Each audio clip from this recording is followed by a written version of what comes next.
November 26, 1941. Somewhere north of Japan's Kuril Islands, in waters so cold and remote that no shipping lanes cross them, a vast armada slips quietly into the open Pacific. 6 aircraft carriers, the pride of the Imperial Japanese Navy, flanked by more than a dozen warships. Destroyers cut through the gray swells. Fuel tankers trail behind, keeping the fleet alive on its long journey south. Every ship is operating under total radio silence. Not a single transmission, not a single signal. To the outside world, this fleet does not exist. Thousands of miles to the southeast, the American naval base at Pearl Harbor sits in the golden stillness of a Hawaiian Sunday morning. Much of the United States Pacific Fleet is in port battleships lined up along what the sailors call Battleship Row, their hulls gleaming in the early light. For 11 days, the Japanese fleet has been crossing the Pacific in absolute secrecy, its crews forbidden from sending so much as a word. 11 days of silence on the open ocean, with nothing ahead of them but the horizon and the weight of what they have been ordered to do. And when the blow falls, it will be so sudden, so devastating, and so complete that it will shatter the illusion of safety an entire nation has built for itself and ignite a conflict that will consume the Pacific for the next 4 years. This is the story of the war in the Pacific. It starts with a horrific surprise attack, then spreads like a tidal wave across vast stretches of ocean. Before it is over,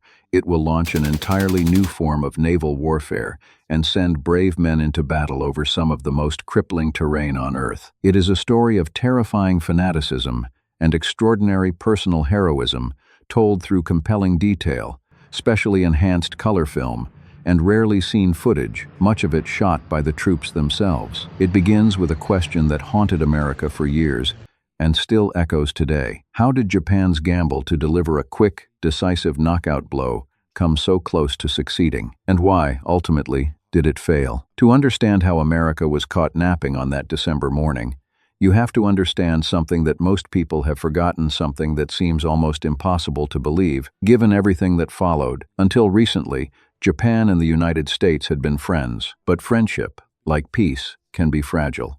And in the 1930s, a disease swept across the world, crazed nationalism, and Japan caught it just as virulently as Europe did. In Germany, Adolf Hitler seized power and grabbed the world's attention with his promises of a 1,000-year Reich. In Italy, Benito Mussolini sang to the same nationalist tune, dreaming of a new Roman Empire. And now, in Japan, a new militaristic regime rose to prominence, driven by the same toxic blend of wounded pride and imperial ambition, vowing to restore the country's greatness through force. The Great Depression had devastated Japan's economy, just as it had devastated the economies of Europe and America. And in the wreckage of that economic collapse, the militarists found their opportunity. They promised order. They promised strength.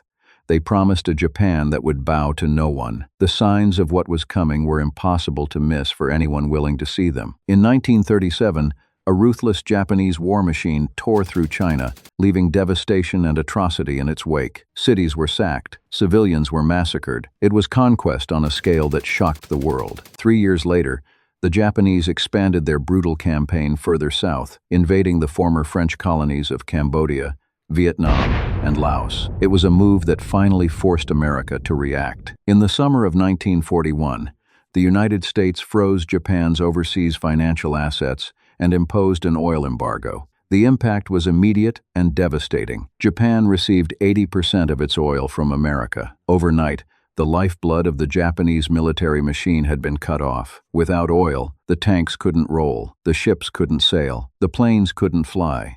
Japan's grand imperial project was being strangled in its crib. Japanese diplomats traveled to Washington to negotiate. Relations between the two countries were tense, strained almost to the breaking point. But nobody in the United States was expecting war. The negotiations might fail, people thought, but surely it wouldn't come to that. Then a new leader took control in Tokyo, and everything changed. Hideki Tojo was an ambitious general and a fanatical nationalist. In the autumn of 1941, just 2.5 months after the American oil embargo took effect, Tojo was appointed Prime Minister of Japan. His dream was nothing less than a Japanese empire spanning the whole of Asia. And unlike his predecessors, Tojo was not interested in negotiations with the Americans, not even slightly. Behind the closed doors of the Imperial War Ministry, He was already planning for war. Tojo's calculation was brutally simple. If he could knock out America's Pacific Fleet with a single, sudden, overwhelming blow, then American opposition would simply collapse. The United States, he believed, was a soft nation, rich but decadent, powerful but lacking the warrior spirit to fight a prolonged war in a distant ocean. Destroy their fleet,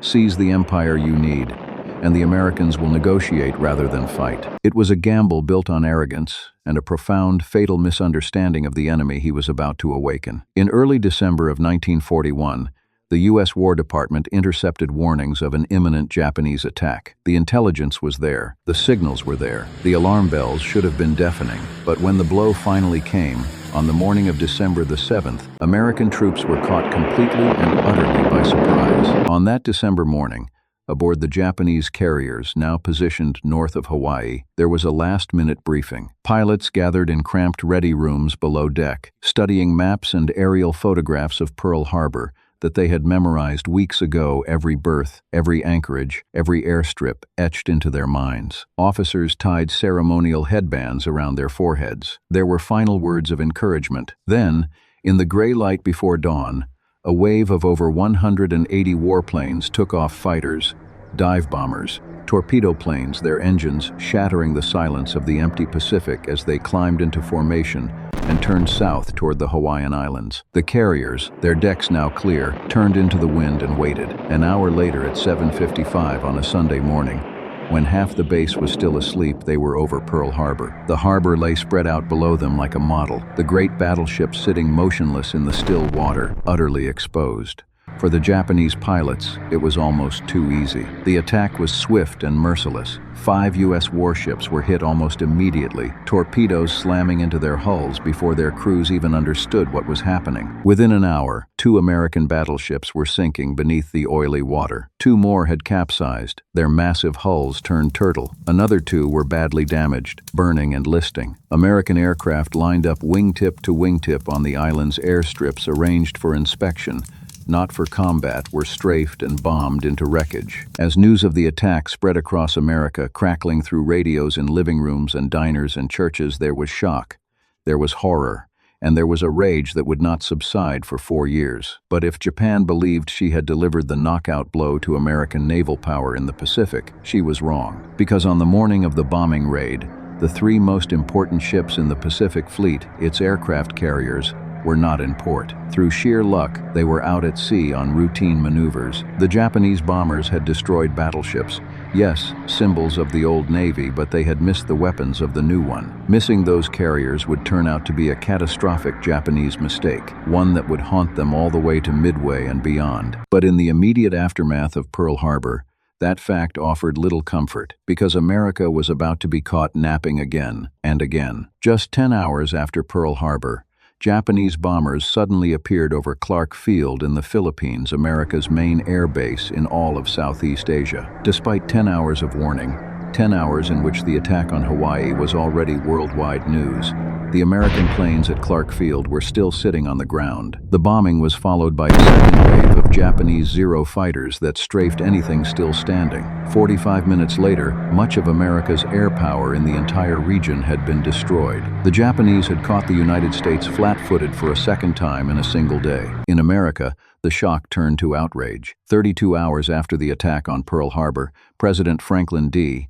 Roosevelt stood before a joint session of Congress. Since the unprovoked and dastardly attack by Japan, he declared, his voice tight with controlled fury, a state of war has existed between the United States and the Japanese Empire. The words were met with thunderous applause. America was going to war. But before the country could organize its forces, the blows kept coming, relentless, humiliating, and seemingly unstoppable. Within days of the air attack on the Philippines, thousands of Japanese ground forces swarmed ashore. With no air power left to protect them, American defenses crumbled. In a series of swift, ruthless assaults, the Japanese fanned out across the country, overwhelming every position they encountered. 10 days later, the Philippine capital, Manila, was captured. For the American commander in the region, It was a humiliation unlike anything in his long and decorated career. Douglas MacArthur was one of America's most famous generals, a man who had fought with distinction in the First World War and risen to the very pinnacle of military command. But outnumbered and outgunned, with his air force destroyed on the ground and his supply lines cut, there was nothing he could do. In early March of 1942, under direct orders from President Roosevelt, MacArthur was evacuated to Australia. The United States regarded him as too important, too valuable as a symbol and a strategist, to run the risk that he might be captured. MacArthur made a promise that would become one of the most famous declarations of the war. He vowed to return. But the Japanese were not waiting around.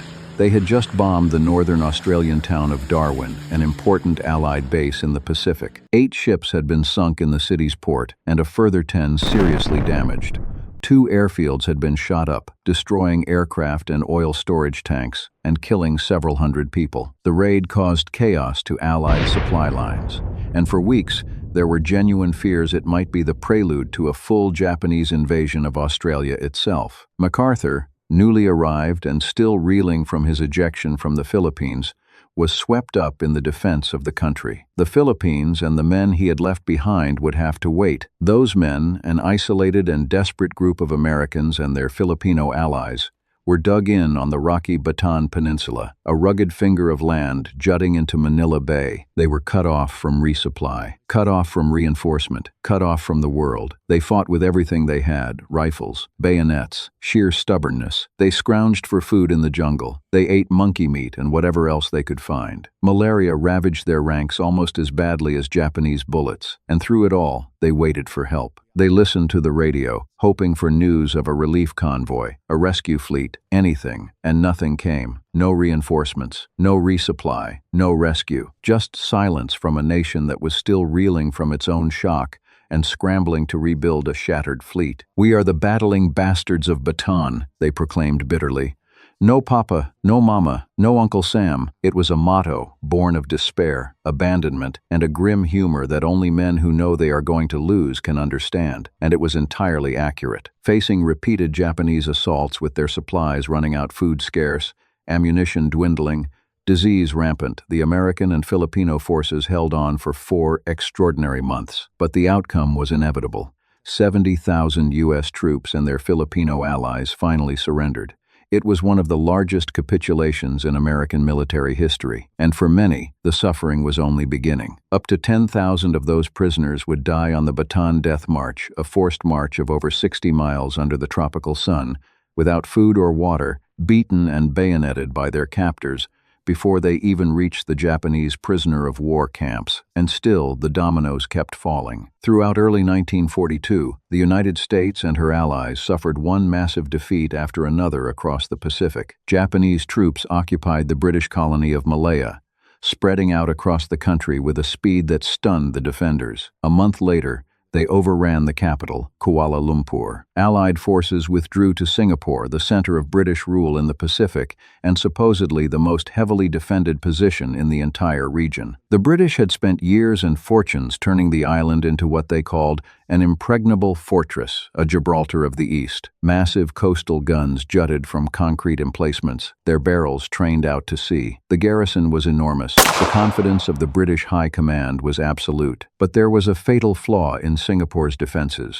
one so obvious in hindsight that it seems almost impossible anyone could have overlooked it. All the great guns pointed south out to sea, where the British expected any attack to come from. The landward side of the island, facing the Malay jungle to the north, was barely defended at all. The British had dismissed the jungle as impassable. No army, they believed, could fight its way through that dense, swampy terrain. The Japanese proved them catastrophically wrong.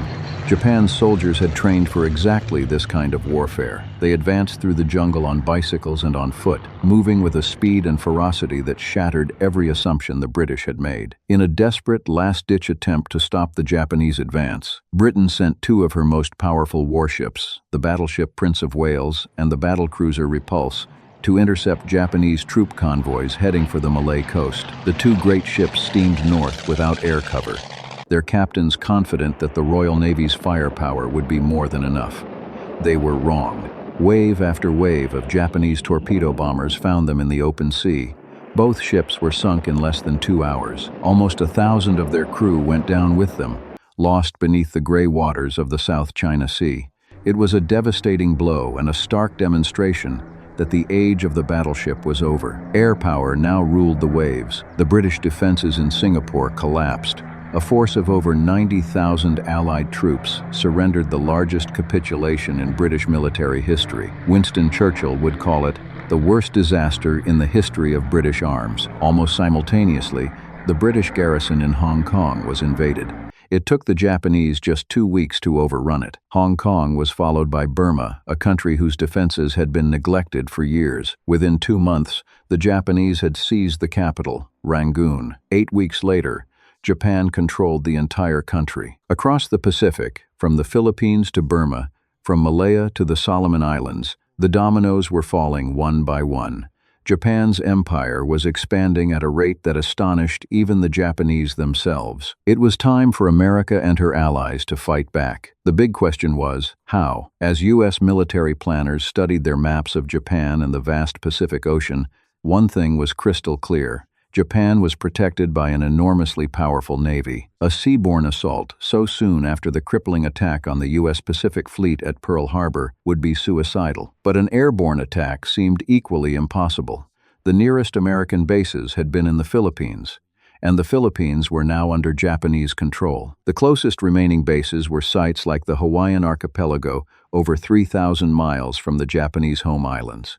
That was hundreds of miles further than the range of any American long-range bomber. Japan, it seemed, was untouchable. Or was she? For weeks, a hand-picked group of pilots and their aircraft had been undergoing special training at Eglin Air Base in Florida. The plan was audacious to the point of madness. Transport a small force of B-25 Mitchell bombers aboard an aircraft carrier, sail to within 400 miles of Japan, and from there launch a bombing raid on Tokyo itself. The Mitchell was a compromise. It was neither the longest range nor the most powerful American bomber, but it was big enough to carry a significant bomb payload, and crucially, it was small enough just barely to fit on a carrier deck. Still, the operation was fraught with danger at every turn. Aircraft carriers were not designed to be used by medium bombers. Their flight decks were too short. The bombers were too big and too heavy. The whole idea defied conventional military wisdom. At the Florida Air Base, the Mitchells were stripped down to remove every ounce of unnecessary weight. Extra fuel tanks were fitted to squeeze out every possible mile of range. The pilots were put through an exhaustive and costly training program, practicing short-field takeoffs again and again. Trials showed that the modified aircraft would just about be able to get airborne from the carrier deck, provided everything went perfectly. There was no margin for error. But there was a much bigger problem, one that every man in the squadron understood. The Mitchells might be able to take off from a carrier, but the flight deck was far too short for them to come back and land. There would be no return to the ship. The only hope of getting home safely was to fly on past Japan, across the sea, and reach hastily improvised landing strips along the Chinese coast. Even then, the Mitchells would be flying at the absolute limit of their range, possibly beyond it. It was, by any reasonable measure, a potential suicide mission, and it needed someone extraordinary to command it. His name was Lieutenant Colonel James Doolittle, and he was one of the most celebrated aviators in American history. Jimmy Doolittle was a man famous for his skill and daring in the air. He was the first man to fly across the United States in less than 24 hours. He had won some of the most prestigious trophies in aviation for speed and endurance flights, and he was the first man ever to take off, fly, and land an aircraft using only instruments to guide him, proving that blind flying was possible. But this would be Doolittle's most challenging and dangerous mission yet. Nothing in his remarkable career had prepared him for what he was about to attempt. 4 months after the devastating attack at Pearl Harbor, America was finally ready to strike back. The USS Hornet set sail from San Francisco, carrying 16 B-25 Mitchell bombers strapped to her flight deck. They were too large to be stored in the hangars below. For anyone watching the ship leave port, the sight must have been surreal. A carrier bristling not with sleek Navy fighters, but with ungainly Army bombers lashed to every available inch of deck space. 12 days later, halfway across the Pacific, the Hornet linked up with a second U.S. carrier, the Enterprise, and an escort of cruisers and destroyers. On April the 17th, there was a small ceremony aboard the Hornet that captured the spirit of the mission perfectly. Japanese medals, ones that had been donated to American servicemen during a goodwill state visit to Japan back in 1908, in a different era, when the two nations were friends, were ceremonially strapped to one of the huge 500-pound bombs. The bombs were also daubed with slogans by grinning crews. One read, "You'll get a bang out of this." Another, with a dark humor that only men facing possible death could muster, "I don't want to set the world on fire, just Tokyo." 16 days after leaving the United States, the Hornet was finally within striking distance of Japan. The mission was on schedule. The tension was electric. And then there was an emergency. Radar operators on the Enterprise detected two Japanese vessels nearby. A message was flashed to the Hornet. Two enemy surface craft reported. The Enterprise sent up reconnaissance aircraft to investigate. They found a small patrol boat, then a couple more. They appeared to be part of a Japanese early warning system picket boats, whose sole purpose was to watch for approaching enemy ships. The U.S. warships opened fire. Hundreds of shells targeted the Japanese boats, but the critical question hung in the air. Had any of the picket boats gotten a radio message out before they were sunk? Had the approaching American fleet been detected? The commanders faced a terrible dilemma. They could steam on toward Japan and risk being intercepted by the full might of the Japanese Navy, or they could launch the bombers immediately, even though the fleet was still much further from Japan than planned, meaning Doolittle and his men, already flying at the absolute limit of their range, would now have to fly even further to reach those distant Chinese airfields. The decision was made. It was too risky to delay. The bombers would launch now. At 8 o'clock in the morning, a message was flashed to the Hornet. "Launch planes. To Colonel Doolittle and his gallant command, good luck and God bless you." The moment had arrived hours earlier than planned, hundreds of miles further from Japan than intended. Every man in those 16 bombers knew the math had just gotten worse. The extra distance might be the difference between making it to China and ditching in the ocean. At 8:20, Doolittle's own B-25 was first in line. The Hornet's deck pitched violently in the heavy seas. Enormous waves turned the carrier into a seesaw, the bow rising and falling through 30 feet with each swell. Salt spray lashed the windshields. A crewman stationed at the very end of the flight deck watched the rhythm of the ocean swells, timing his signal so each aircraft could begin its run on a rising deck and gain those few extra, precious feet of altitude as the bow lifted skyward. He waved his arms. Doolittle released the brakes. The Mitchell thundered forward down a deck that seemed impossibly short, the end rushing toward him, the ocean churning below. And then the wheels left the deck, and the heavy bomber staggered into the sky, clawing for altitude over the gray Pacific. One by one, the remaining 15 bombers followed at brief intervals, each launch a white-knuckle gamble against the pitching deck and the howling wind. Every single one of them made it off. One of the most daring raids in aviation history was underway. 4 hours later, the Doolittle Raiders were over Tokyo. The raid itself was over in a matter of minutes, the bombers roaring low over the city, dropping their payloads on factories and military installations, then banking hard and heading for the open sea. The physical damage to Japan was minimal, a handful of buildings destroyed, a few fires started and quickly contained, but the emotional damage was profound. The Japanese people had long been told by their leaders that the home islands were invulnerable, that no enemy could ever reach the sacred soil of Japan.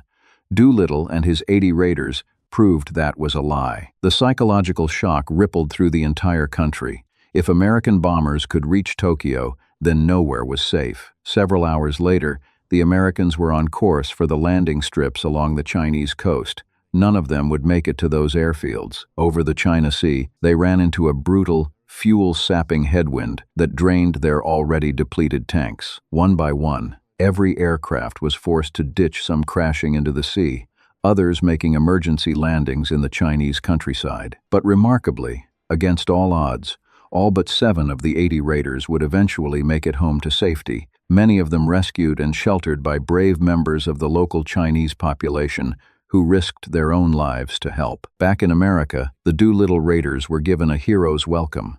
Doolittle himself was promoted to general and became a national icon, the man who proved that America could strike back. The sleeping giant had shown its teeth, and the Doolittle raid was just the beginning, because what the raid truly proved was that the Japanese gamble at Pearl Harbor had failed. America was not defeated. America was not broken. America was furious, mobilized, and finally ready to unleash a whole new form of naval warfare, one that would transform the war in the Pacific entirely. By late spring of 1942, the United States war machine had geared up on a scale the world had never seen. It was a transformation so rapid and so total that it astonished even the Americans themselves. Across the country, civilian factories were converted to wartime production almost overnight.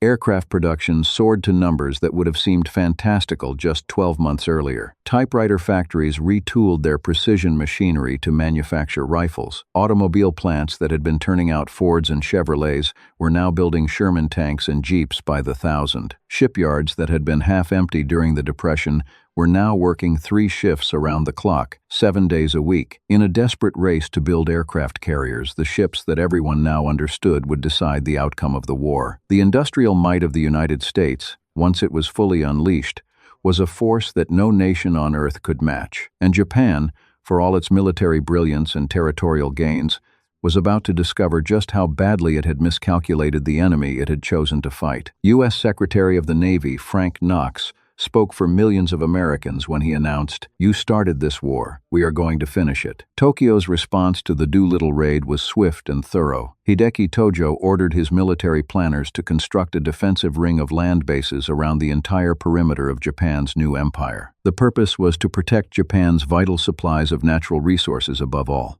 the oil that kept the war machine running.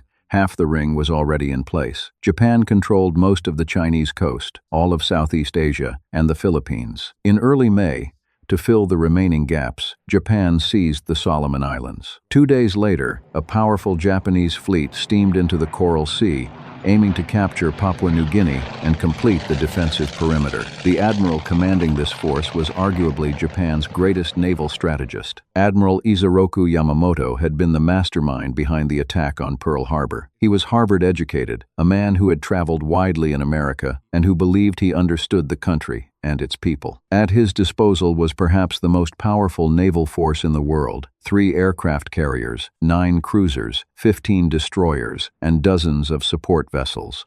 But Yamamoto was not the only brilliant naval mind in the Pacific. Facing him across the Coral Sea was Admiral Chester Nimitz, Commander-in-Chief of the U.S. Navy in the Pacific. Nimitz was a veteran of the First World War and was recognized as one of the most gifted tacticians in the American military. He led a formidable fleet of his own 2 aircraft carriers and an assortment of cruisers and destroyers. Some of these ships had miraculously escaped the devastation at Pearl Harbor. Others had been rapidly patched up and rushed back to sea. As these 2 enormous fleets steamed toward each other, naval warfare was about to change forever. For centuries, battles at sea had been fought with guns, a clash of artillery between warships that could see each other across the water. The ship with the bigger guns and the thicker armor usually won. But the centerpiece of these new fleets were aircraft carriers, enormous floating airfields armed with fighters and torpedo bombers. It changed everything. Guns were now purely defensive. Opposing carriers could be separated by hundreds of miles of open ocean, far beyond the horizon, completely invisible to each other. All the fighting was done in the air, and the new decisive factor was intelligence, finding out where the enemy was and getting your aircraft airborne before he could find you. For 2 nerve-shredding days, both fleets sent up scout planes to search the Coral Sea. Neither side knew what was out there. Neither knew where the enemy carriers were hiding. The ocean was vast, the cloud cover thick, and for 48 agonizing hours, 2 of the most powerful naval forces ever assembled searched blindly for each other. Then American warplanes located the Japanese carrier Shoho.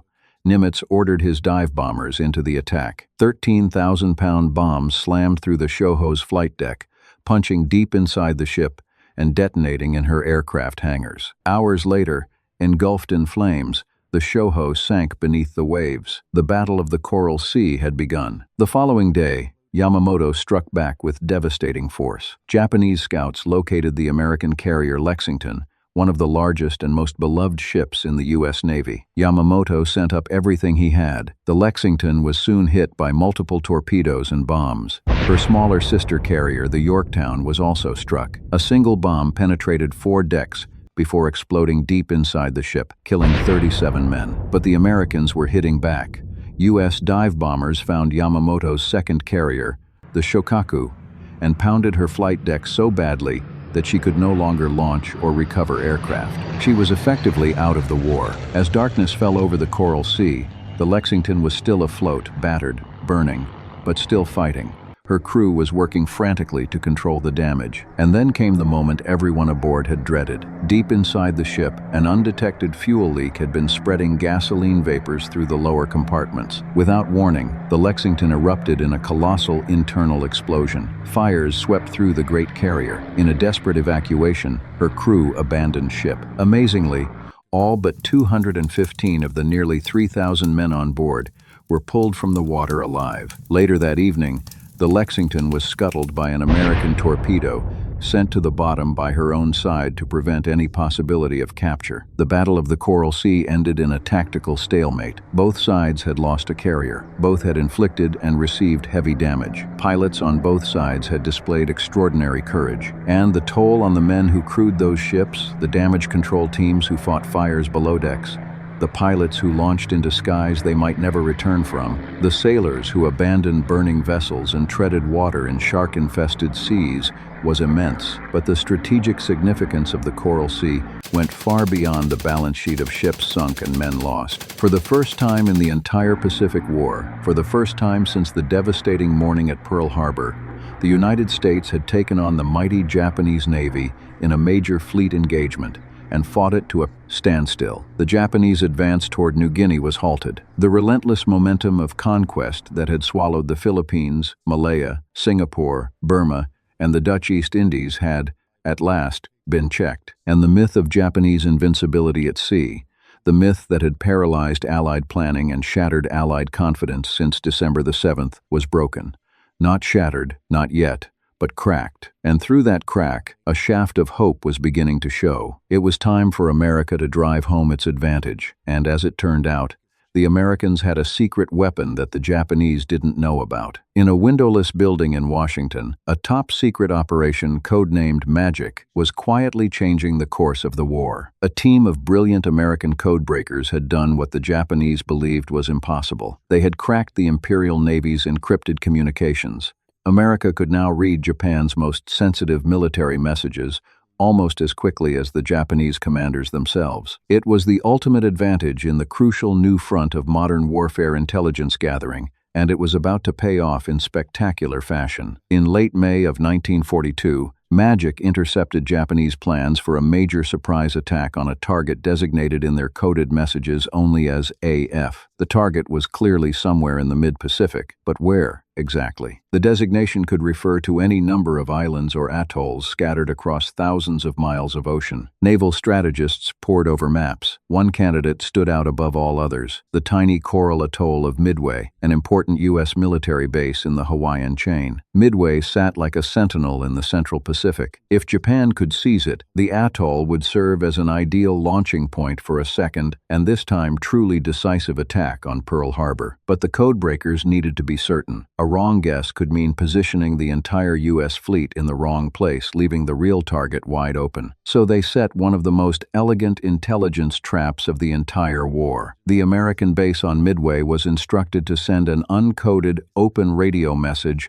deliberately unencrypted, transmitted in the clear where they knew Japanese listening stations would pick it up, reporting problems with the island's water desalination system. A broken water pump, nothing dramatic, nothing that would arouse suspicion, just bait mundane, believable bait dangled in front of the enemy, and the Japanese swallowed it whole. Within hours, American naval intelligence intercepted a Japanese coded signal, one they could now read, thanks to Magic reporting that target AF was experiencing water difficulties. The trap had sprung. The confirmation was absolute and irrefutable. AF was Midway. The news was flashed to Admiral Nimitz. He now knew exactly where the Japanese would strike next, and more importantly, he knew when. In early June, the Japanese mounted a diversionary attack on the Aleutian Islands, far to the north, off the coast of Alaska. The idea was textbook misdirection: draw the U.S. Pacific Fleet thousands of miles north to defend the Aleutians, leaving the way clear for the Japanese to seize Midway unopposed. But Nimitz, armed with the code breaker's intelligence, saw through the deception immediately. He ignored the Aleutian attack entirely and positioned his carriers northeast of Midway hidden and waiting. The trap was set. On June the 4th, 1942, Japanese carriers launched a massive air attack on Midway, but the American base was ready. Fighters scrambled to meet the incoming wave, and anti-aircraft guns filled the sky with flak. It was not what the Japanese commander, Admiral Chuichi Nagumo, had been expecting. He had anticipated an easy, unopposed strike against an unsuspecting target. Instead, he found a base that was braced for the blow. Nagumo needed to adapt quickly. He had kept a number of aircraft in reserve aboard his carriers, armed with bombs and torpedoes specifically designed to attack enemy ships, a standard precaution in case American warships appeared unexpectedly. But now he needed every available plane to finish off Midway's defenses. He ordered his carrier crews to swap out the ship-killing armaments and reload the reserve aircraft with fragmentation bombs for a second strike on the island. It was a fateful decision, and fate was not finished with him. While the frantic rearming was still underway with bombs, torpedoes, and aviation fuel scattered across the hangar decks of 4 Japanese carriers in the most dangerous possible configuration, Japanese spotter planes relayed an urgent, electrifying message. 3 enormous American aircraft carriers, backed by a screen of warships, were bearing down on them from the northeast. Nagumo faced the most agonizing decision of his career. Should he press the attack on Midway with the fragmentation bombs his planes were currently loading, or should he halt everything, clear the decks, and start the laborious process of rearming his aircraft yet again, this time with the anti-ship torpedoes needed to attack an enemy carrier fleet? He hesitated, he debated, he wavered, and in that hesitation, those agonizing minutes of indecision aboard the bridge of the Akagi, the entire Pacific War turned on its axis. The American carriers had already launched their strike. Wave after wave of U.S. aircraft bore down on the Japanese fleet. The first attacks by slow, vulnerable torpedo bombers flying low over the water at barely 200 feet were a catastrophe. These brave crews flew straight into a wall of anti-aircraft fire and swarming Japanese Zero fighters. Squadron after squadron was annihilated. Torpedo Squadron 8 from the Hornet lost every single aircraft, 15 planes, all shot down. Of the 30 men who flew that mission, only 1 survived, clinging to a seat cushion in the open ocean. Torpedo squadrons from the Enterprise and Yorktown fared little better. The planes were too slow, too low, too exposed. They had almost no fighter escort, and not a single one of their torpedoes found its mark. The sacrifice of those torpedo bomber crews was terrible and absolute. Their attack appeared, in the moment, to have been utterly futile, wave after wave of brave men flying to certain death for no result. But their sacrifice was not in vain, and history would reveal why. By attacking at wave-top height, the torpedo bombers had forced every Japanese fighter down to sea level to intercept them. The combat air patrol, the Zeros that should have been defending the fleet from above, were now down at the waterline, their fuel running low, their altitude gone. The sky above the Japanese carriers was, for a few critical minutes, completely empty. And it was into that empty sky, at that precise moment, that the American dive bombers arrived. What followed was arguably the most consequential 5 minutes of the entire Pacific War. The dive bombers, dauntlesses from the Enterprise and the Yorktown, rolled over and plunged almost vertically toward the Japanese carriers below. They found them in the worst possible state, flight decks crowded with aircraft in the middle of rearming, fuel hoses snaking everywhere, bombs and torpedoes stacked in the open, aviation gasoline pooling on the hangar floors. Within 5 minutes, just 300 seconds, American bombs turned 3 of Japan's largest and most powerful aircraft carriers into flaming, exploding wrecks. The detonations ripped through hangars packed with armed aircraft and volatile fuel, setting off chain reactions that no crew could hope to contain. Fires engulfed all 3 ships. All 3 would sink before the day was over. That afternoon, the Japanese managed one final strike. Aircraft from Nagumo's sole surviving carrier found the USS Yorktown and damaged her beyond repair. She too would eventually sink. But it was a hollow consolation for the Japanese, because later that same day, American bombers found Nagumo's 4th and final carrier and scored a devastating direct hit. She erupted into a blazing inferno, the last of Japan's strike force at Midway, burning on the open Pacific. The Battle of Midway was over, and the Japanese Imperial Navy had suffered the most catastrophic defeat in its entire history. 4 fleet carriers, the Akagi, the Kaga, the Soryu, and the Hiryu gone, sent to the bottom of the Pacific in a single day. Over 2,000 Japanese sailors killed, hundreds of irreplaceable veteran pilots, men who had spent years training, men who had attacked Pearl Harbor and swept through the Pacific with an aura of invincibility, lost forever. Months earlier, Japan had staked everything on a single, audacious strategy: push America out of the Pacific with a swift, decisive blow, destroy the fleet at Pearl Harbor, seize an empire stretching from the coast of China to the Central Pacific, and present the Americans with a fait accompli they would be too demoralized to challenge. The gamble had failed. The United States now ruled the waves. The balance of power in the Pacific had shifted, decisively and permanently. But the war in the Pacific was far from over. Japan remained undefeated on land. Her armies still held vast stretches of conquered territory across Southeast Asia and the Pacific Islands. The next few years of war would be devastating for both sides.